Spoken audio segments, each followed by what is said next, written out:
తాటికల్లు అమ్మేవారు, అలాగే దాన్ని తాగేవారు కనిపిస్తూ ఉంటారు. వివిధ అనారోగ్య సమస్యలకు చాలామంది తాటికల్లు మంచిదని కూడా చెప్తూ ఉంటారు.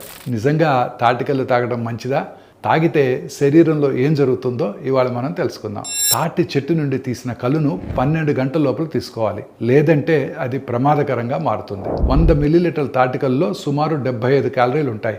ఇందులో ఉండే కార్బోహైడ్రేట్స్ కూడా సుక్రోజ్ రూపంలో ఉంటాయి కాబట్టి డయాబెటీస్తో బాధపడేవారు తాటికల్లు కనుక తీసుకున్నట్టయితే రక్తంలో చక్కెర స్థాయిలు పెద్దగా పెరగవు. తాటికల్లును చెట్టు నుండి తీసిన వెంటనే తాగితే మొత్తు ఉండదు.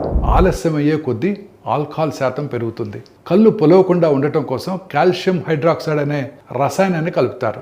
ఇది శరీరానికి హాని చేస్తుంది. ముఖ్యంగా ఊపిరితిత్తులు, కాలేయము, గుండెపై తీవ్రమైన ప్రభావాన్ని చూపిస్తుంది. సో ఎటువంటి రసాయనాలు కలపని తాటికల్లు తీసిన 12 గంటల లోపలే తాగినట్టయితే కళ్ళు మంచిది, అదర్వైజ్ అది కూడా ప్రమాదమే.